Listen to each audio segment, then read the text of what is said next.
couple documents that we use here in the office that not everyone is comfortable with yet. Not everybody has a full understanding of it, and it's really important. It's a big money maker, and it's also some way to solidify yourself with your clients.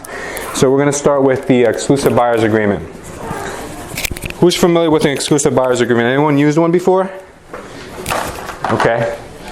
All right, so Jose, you've used one before, right? You're from a different world, different background than most of us. So can you explain to us what you've used it for in the past?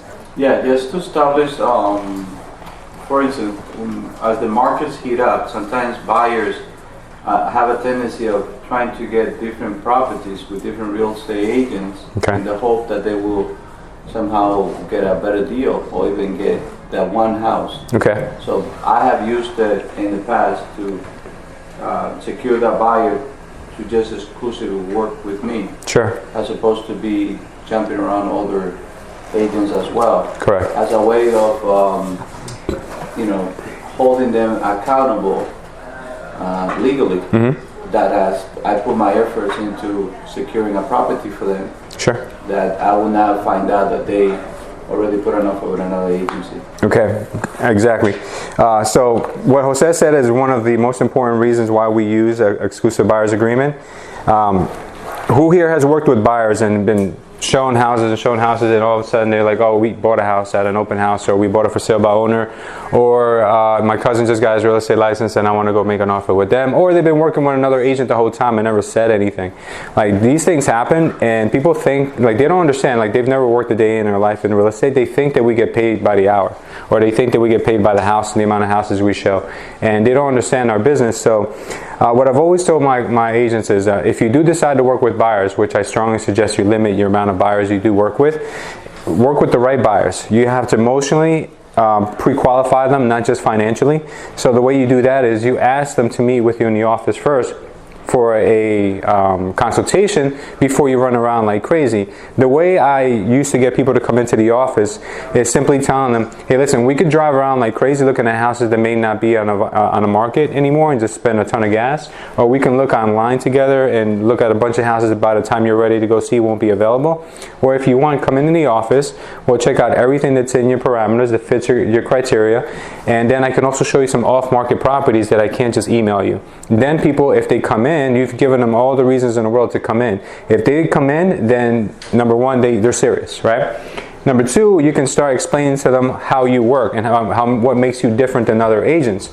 And you explain to them that you're going to have their best intentions in mind, but at the same time you need their loyalty. And don't be scared to ask for loyalty. If you don't ask for loyalty, it means you don't really appreciate what you do. You don't value what you do, and you don't value your own time.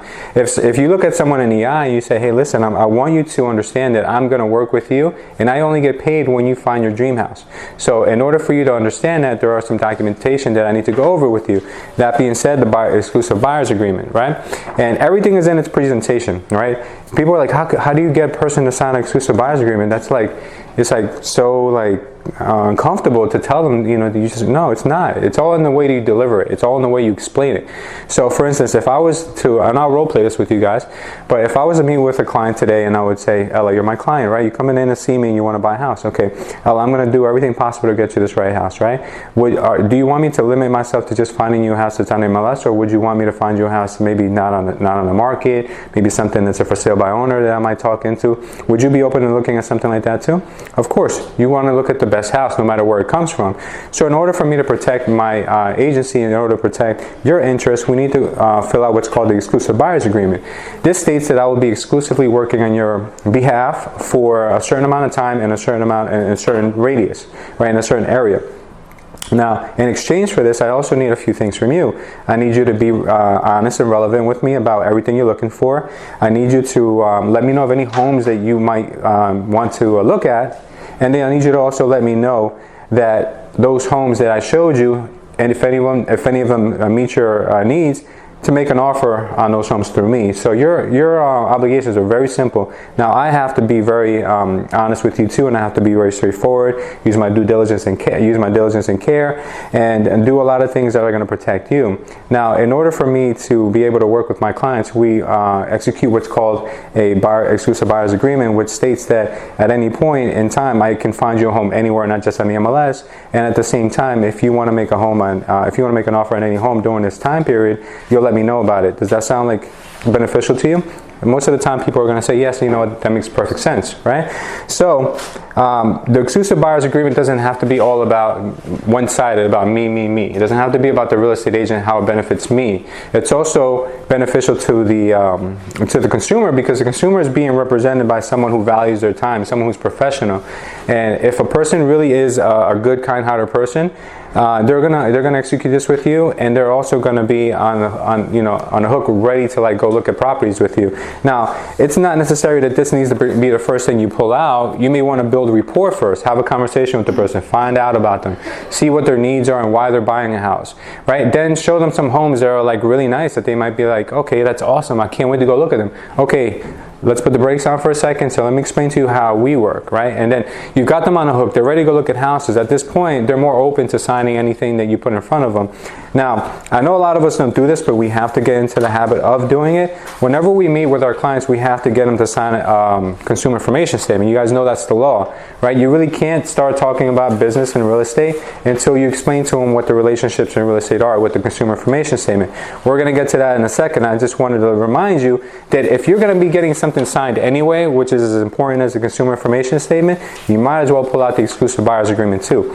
Now, like Jose mentioned earlier, the exclusive buyer's agreement is used in order to assure you that you're not going to waste your time with that buyer, right? So it's a good feeling, right? It's almost like taking a listing, because you know that this person, if they're not buying with you, they're not buying with anyone else. So it's like having a listing.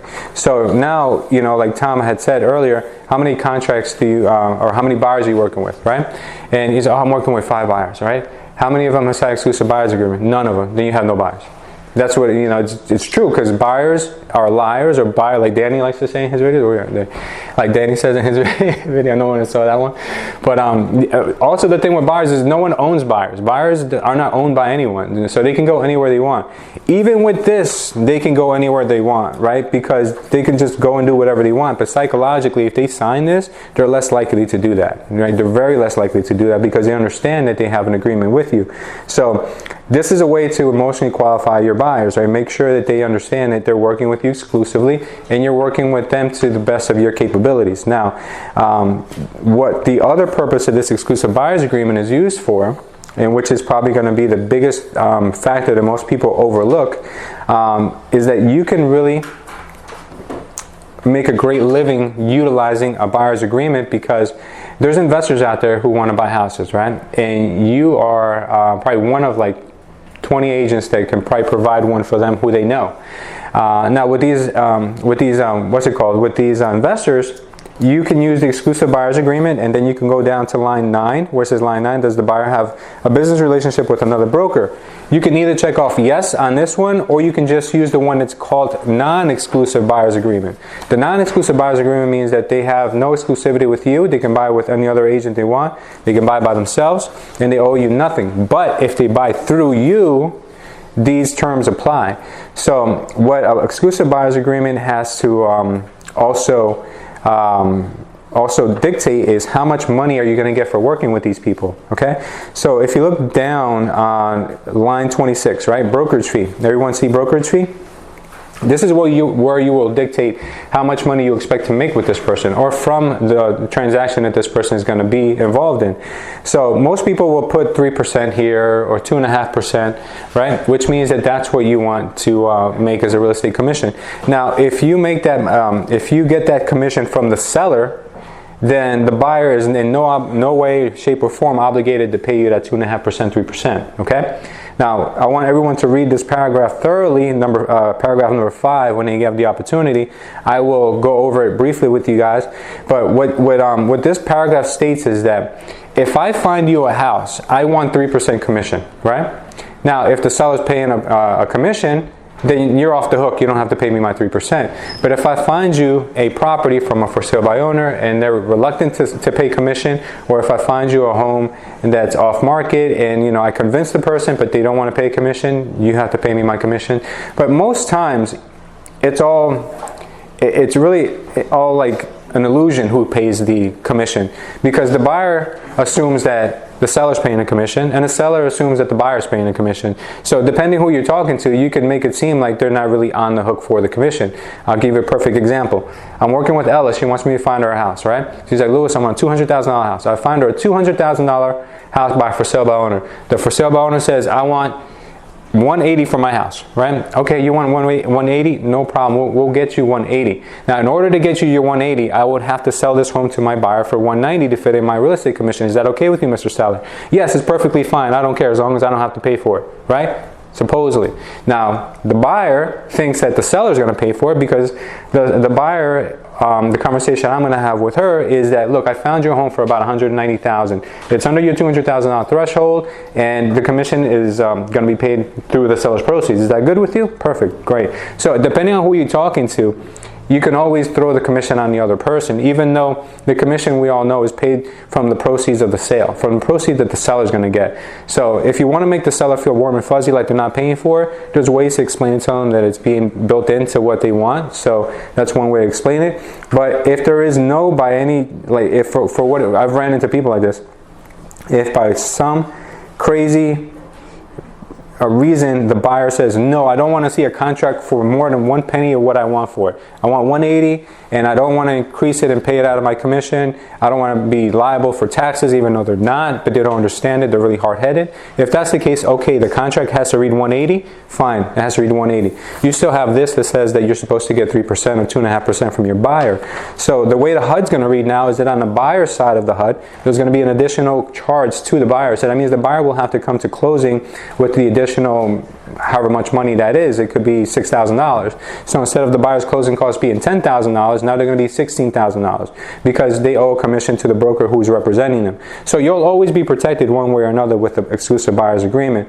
Now, we always try to have the buyers obviously finance the commission into the transaction. That's why we make it 190 instead of 180.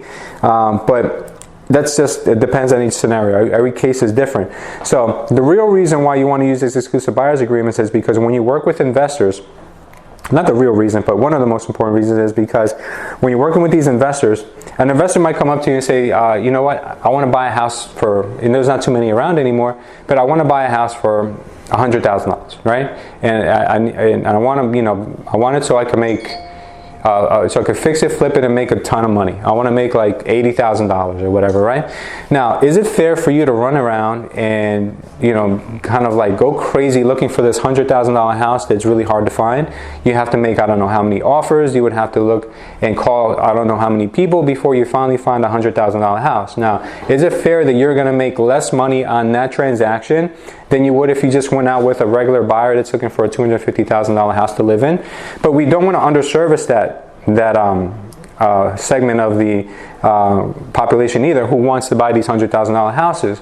So what we do is we use the exclusive buyer's agreement, right? So whenever I meet with an investor, it's the same thing. I don't just run around and say, hey, Mr. Investor, you want to meet where? Okay, I'll be right there. No, we always meet in the office first and we have a consultation. And I explain to them that I will find you your house. Don't worry, it's fine.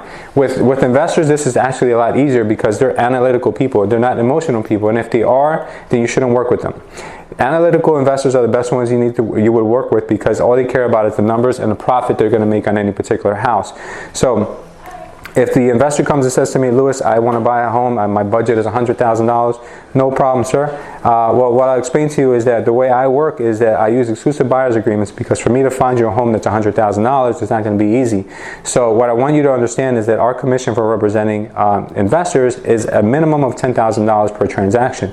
The way we do this is either by the commission being split between you and the seller, or if the seller's not paying a commission because it's like an off-market property, then you would be responsible for it. And most investors, what they're going to tell me is that as long as you keep me under my my level of where I can afford, then I don't care about your $10,000 fee. As long as I can make money, it's all that matters, right? So how fair is it for them to make 80 grand and then you end up making about $2,500, $3,000 after split, after your insurance, after all this, and paying taxes? You make like almost no money. It's not fair. So what you explain to them is that we'll find you a deal, and if my $10,000 commission is even a factor, then that means that that deal is no good. So be comfortable with what you're explaining to them. Get used to like practicing this when it comes time to say it, because an investor will gladly pay you your $10,000. They're paying wholesalers $20,000, $30,000, $40,000, $50,000 right now anyway. So you're a legitimate licensed real estate professional. Why shouldn't you command at least $10,000? Now I'm saying $10,000, but I've had agents here who have done $15,000, $12,000, $20,000 buyer's agreements if the properties are good enough. And if you can find great properties, you can bring them up as high as you think is right for that transaction. Diego and I once did one for $20,000. And the guy got like the best deal ever. Like still, even after I sold it to him, I had other people willing to pay even $20,000, $30,000 more than what I sold it, than what he bought it for. So it was a really great deal. So you'll see these opportunities come around. But the important thing that you have to remember about these exclusive buyers agreements and the CIS is that these buyers agreements can't be, they cannot be filled out and dated and signed the day that you found the house. So you can't find the house and then bring that house to Hugo and say, Hugo, I got this house for you and I think it's a great deal for you, but I need you to pay me an extra $10,000 on top of it because that's how I work with my investors. Then that's not the correct way of using it, because you can't increase the price of a house after you've found the house. You have to make an agreement with the person prior to finding that house that your commission is $10,000. Now, if you've got that in writing, it could be the day before. It could even be the day of, as long as there was really literally no house in mind. You went out, found the house together, and then this comes into play. But usually this should be signed whenever you whenever you have the consultation with the person first. Does that make sense to everyone? You can't just add 10 grand to a house if you already have a house. So if I come in today and I say, hey guys, I have a house, right? And you guys go out and say, okay, you have a house, I'm going to go and put another 10 or 20 grand on top of it. That's not the right way to do it. The way you do it is you meet with your clients first and you establish that that's how much you charge, and then you find the house, right? You may have the house in mind already. That's okay, as long as you don't show the house. They fall in love with the house and then you put your fee on top. That's not ethical and that's not the right way to do it. So you definitely need to understand how these things work. If you want them to be legitimate, they can't be dated the day of or afterwards, because then they're not really, they're not going to help you out. This is agreement stating that you will find them a house, not that you already found them a house and then this is your fee on top. So learn how to use these. So I want to go through a couple lines here with you guys so you guys understand how to use these. Let's look at agency, line number 1. Right, an agency in our business is the relationship you build with them, right? So you're building a relationship with a buyer. So you need to put your buyer's information in here in line number 1. And then obviously brokerage firm underneath that. Now moving along, underneath it where it says line number 6, it says you're going to be helping them, and please fill these things out because these are your copies, so you can keep these as examples. I don't want you guys making mistakes on these later because they can be very costly. They can cost you your whole commission. Number 6 says real estate by buyer in the following. Okay, so this says that you're going to be looking for properties for them in the following areas, right? And here it says municipality or municipalities. Now, if it's a whole county that you're looking in, just put in Union County.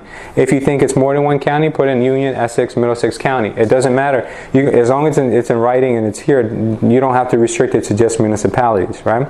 Okay, so the next one says number 9, does the buyer have a relationship with another broker? If this is a first-time home buyer, you better make sure they don't have a relationship with another broker. They should be exclusively just working with you, and they should understand this. Don't just check this off and don't explain it to them, because then it serves you no purpose and them signing something they don't understand. All right, paragraph 3 says declaration of business relationship. So here you're going to put your name on line 15, and then you'll also put in that you're a representative of Culture Estate on line 17. Okay, and then number 19 and 20, says you'll be working as either a buyer's agent, number 20, or a buyer's agent and disclose dual agency if the opportunity arises. You always want to put the second one because we're insured as dual agents here in this office, so take advantage of that, because if you do have a property in-house that's going to be, that may not be available now, but may be available in a couple of days, if you don't disclose to them that you might, if you don't disclose to them that you might represent both sides if the opportunity arises, then you're not going to be able to later unless you get a new one signed. So always make sure that you put down that you're going to be disclosing them as a dual agent if the opportunity is there. All right, number 22, the term. This term could be as long as you want. Usually I don't do any less than 6 months. I typically do a year. You can make it as long as you want. So on line 4 you would put down today's date, and then you would put the date of today a year from now on line 23, 22 and 23. Okay, that's simple. Now brokerage fee, this is where it's going to get a little complicated, right? So I'll read this whole paragraph with you guys and we'll go through it. It says, in consideration for the services rendered by the buyer's agent on behalf of the buyer agrees to pay the buyer's agent a brokerage fee of X, right? Now, if you want your commission to be $10,000, then put $10,000, right? Now, the only issue with that is sometimes people think that that $10,000 is going to be in excess of what you're already getting from the listing agent or from the seller, right? It's not. And if you want it to be, then you have to do it differently, right? So I don't want to lose any of you guys right now, but I'm going to explain what I mean, right? So if the $10,000 is, and in most cases that's the way I do it, because I want my $10,000 to be on top of whatever I find you, if I find you something. So if I know I'm going to find you something on the MLS or something from my office, then I would put $10,000 plus 2.5%. Right? The reason why I would put $10,000 plus 2.5% is because if you continue reading the paragraph, which I'll do with you right now, let me see where it starts. Okay, so I'll start right after with line 27, right? So the brokerage fee shall be earned, due, and payable by the buyer to the buyer's agent if any property introduced by buyer's agent to the buyer during the term of this agreement is purchased by the buyer prior to the expiration of this agreement or within X amount of days. You can put 30, 60, 90, whatever you guys want. You can put 360, it doesn't really matter, whatever you guys want to put there. Days after the termination of this agreement.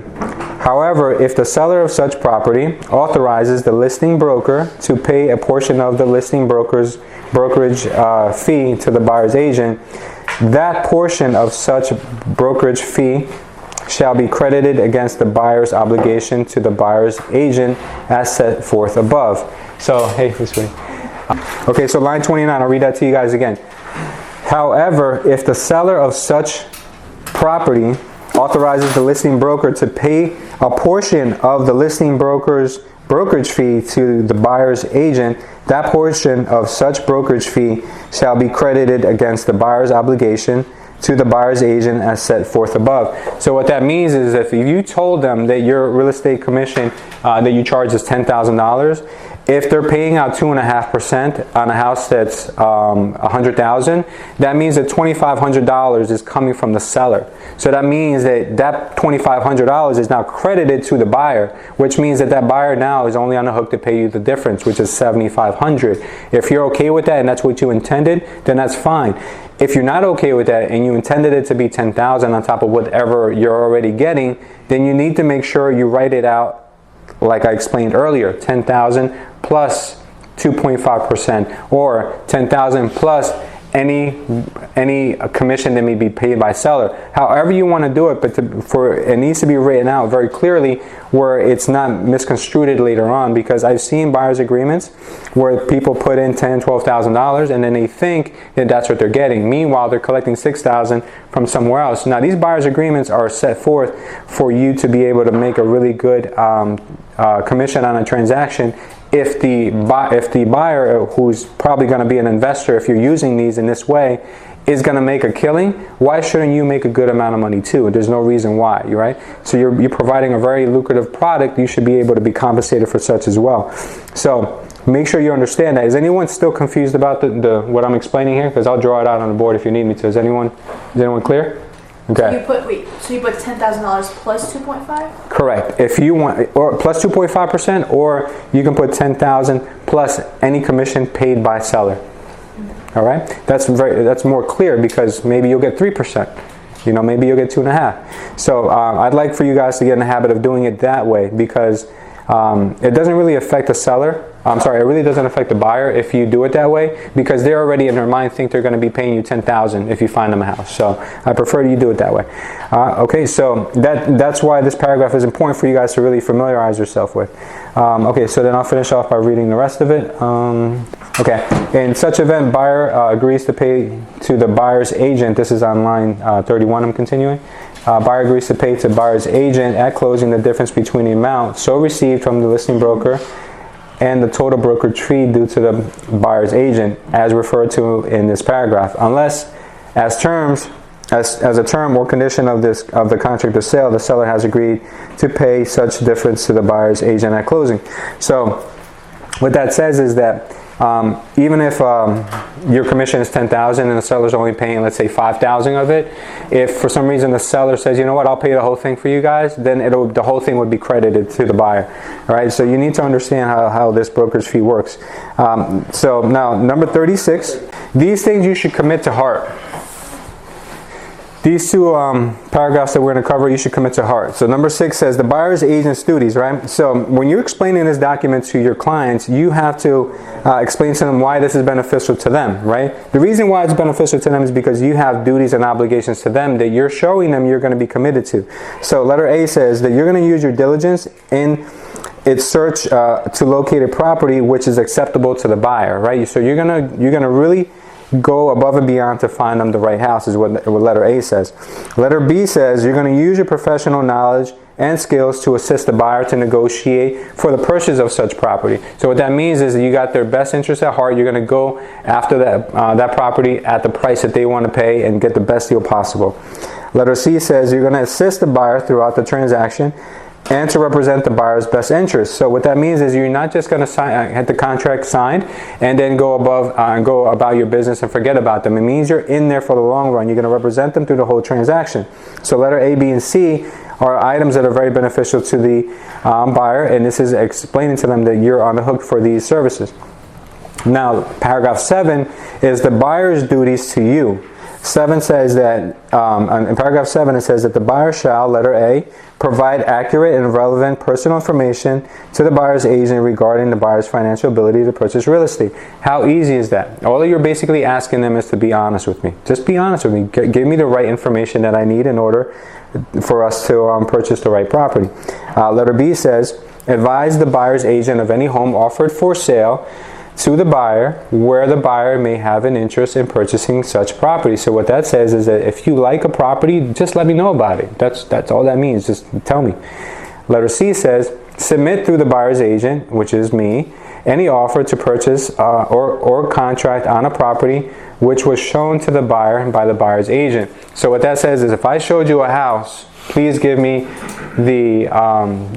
have the decency to make that offer through me. If I showed you a house on 123 Main, please make your offer with me on 123 Main. Don't have me show it and then go make the offer with Bill, like from down the street. That's not fair. It's unethical. We don't do that to other people, so please don't do it to us. That's really all that means. So they're very simple.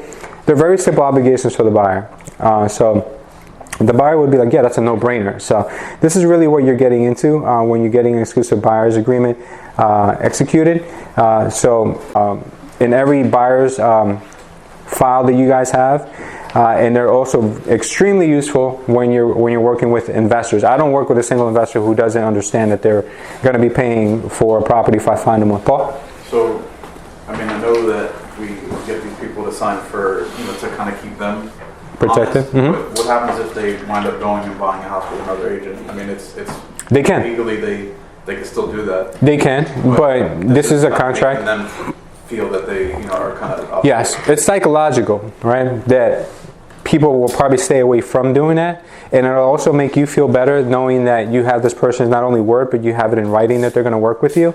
So not to say that people won't still go behind your back, just like with listing agreements, sellers a lot of times, even being under a listing agreement, they'll go and talk to another agent, send you a withdrawal request or a cancellation request, and go with the other agent. So yes, there's always ways for them to get out of it, but psychologically they're going to feel like they're working with you. You guys have an agreement in place. You can also go to court and sue for your commission if they do buy with another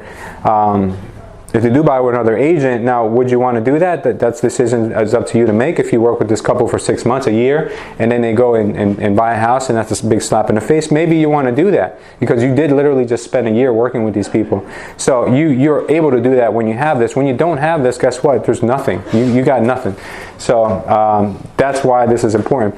The last thing I want to explain to you guys is that this is one of the reasons why we're doing this is because anyone who has a buyer that's interested in buying homes at the sheriff's sale with you guys, right?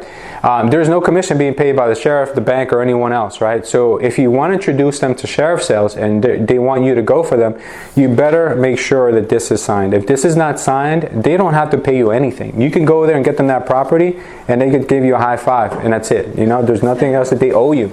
So you got to make sure that this is always executed when you do when you're doing a sheriff's sale, and that's what we're going to get into today. So when I meet, as Carlos has seen, and a few others you have seen, when I meet with my clients, I always print out a few things, and one of them is this exclusive buyer's agreement, because I want them to know that they have to pay us $10,000 if we find them a house at a sheriff's sale. So it's a no-brainer for them. It's a no-brainer for us. So just get used to this form so you know how to present it when you do have to meet with your clients. It's okay to sit with me and go over it a few times with your clients, before you get the swing of things, but make the conscious effort of printing one of these out. Now you guys have one, reading it through thoroughly, and practice using it. Do a role play with your role play partner, and make sure you're comfortable presenting these exclusive agencies. What's up, bud? I would just say to anybody that's new or hasn't worked with buyers before, like I got burnt twice when I first started, and both times, I was working with buyers and showing them houses, spending a lot of time with them. One, the couple had a friend who was an agent, and they were kind of wasting my time to look at the houses, and I was showing them houses at 9 o'clock at night, 6 o'clock in the morning, and then they wound up, buying a house with somebody else. The second time I was working with somebody, and they went to an open house and then put in a purchase, put in an offer. And then I spoke to them, and they were like, oh, well, we would have, said we were working with you, we just didn't know, because I didn't explain it to them. Mm-hmm. So right there, I would have got the commission because I was working with them. So I would just suggest, like, always, no matter what, bringing this, bring it up to any buyer. If they don't want to sign it, that's fine. But like, definitely, every time you work with a buyer, try to get them to sign it, because it's not worth losing that. No, it's not. Definitely not. It's a waste of time. All right, so we're going to move on to the next form if no one has any more questions, which is the consumer information statement. Now, get in the habit of doing one of two things, right? If you're meeting a client online, or if you're meeting a client for the first time and they want you to send them properties, like over the phone, when you send them the property, send them also a copy of the CIS. You don't need it signed right away. You don't need it executed in your file or anything like that. But you need to have record that you sent it to them when you first started working with them, in case that file for some reason gets out of hand, that something goes wrong. Because if the commission is called, the commission is going to start from A to Z to see if anything went wrong in that transaction on your side. Because the commission is around to police us, not the public. So always make sure you do everything right, starting from the beginning. You set a good precedent when you send out the CIS right away. Shows them how professional you are. Not necessarily you asking them to sign it, but you can explain to them, hey, listen, I'm sending you over a consumer information statement, which explains the 4 different relationships in real estate. This particular relationship that I'm starting with you is one of that as a buyer's agent, or one as a listing agent, and I want to let you know that means I'll only have your interest in mind, okay? And then when you meet them and you do either sign a listing agreement or a contract, you can get one executed at that time, right? But at least you'll have some kind of a record that you were sending out to CIS prior to. I'm not going to spend too much time on this other than the fact that this document can cost you up to $10,000 if you don't have it executed, or if you don't have it at all, or if you have it dated wrong. If your contract is drawn up on January 1st and you have one that's dated February 10th, then you're screwed. If the commission comes in and they see that, they're going to say to you that this person did not understand any representation in this matter, and it was your responsibility to do that. That's why you go to school, and that's why you get your license. If you don't have one at all and it's just missing, maybe you got one signed but you forgot to put it in the file, that's going to cost you too. So keep in mind, this is a very important document, and your lead-based paint is a very important document. That I don't have here because that's pretty self-explanatory. The only thing I do want to mention about lead-based paints, which I don't have in front of me, is that get in the habit of not signing a lead-based paint that's blank when you have a buyer. You don't get your buyers to sign a blank lead-based paint, because what they're doing is they're acknowledging to nothing. There's nothing on there from the seller stating if there's lead in the house or not. So I've seen so many times people have gotten their lead-based paint signed, just the bottom portion for the buyer, but that means that they're acknowledging that that house means they're acknowledging that the house doesn't have anything. So what you need to do is, whenever you're going to prepare a contract, always ask the seller's agent for a copy of the lead-based paint that they already have. Once you have that lead-based paint from the seller, then you can get your buyer to sign that one. So you don't need it signed right away, but you do need it signed eventually. So even if that file dies and you collected a deposit, you still need that, okay? So always make sure getting in the habit of getting that. Now, more and more nowadays, I see almost every agent also asking for seller's disclosures. So if you're going to have a lead-based paint that's going to be sent over to you, you might as well ask for the seller's disclosure as well. That's not mandatory as per the commission as of yet, but let's get in the habit of getting that also. Does anyone have a question on the CIS? Because the CIS is pretty standard. The only thing I want to make sure that you guys understand the importance of it to be in your file. I'm going to move on next, guys, to the auction disclosure. Can everybody pull out their auction disclosure? Okay, as you guys are getting excited about auctions for your investors, I want you to understand what auctions are and what we have to disclose to them, so they understand what they're getting themselves into. Now, I updated this this morning with another item that I added to the very end. And I'm going to go through these one by one with you guys so you understand them. So you don't necessarily need me all the time to explain these to your clients, right? Not that I mind, I love doing it because I know you guys are learning, and you don't just learn what's on the document, but you learn how I speak to them, what I say, terminology, like what's expected, what's not expected. So I love that you guys are able to lean on me for that, but I do want you to be sufficient too, that if you have to explain it to someone, you don't go crazy looking for me to explain this. You understand? That's something you guys need to understand how to do on your own. So let's start with the auction disclosure number 1. Arbitration. So this document is going to keep you safe, especially when you're working with investors who may be a little problematic or maybe always looking to point the finger at someone else when they make mistakes. You want to make sure you're protected. I teach you guys these things, but I know no one's perfect, so I need you guys to explain these things when you meet with your clients. I'll do it with you guys initially, so you guys understand how it's explained. But I felt it necessary to explain this to you guys because it's becoming more and more popular now for you guys to want to go to sheriff sales with your clients, or have your clients go to be represented at sheriff sales.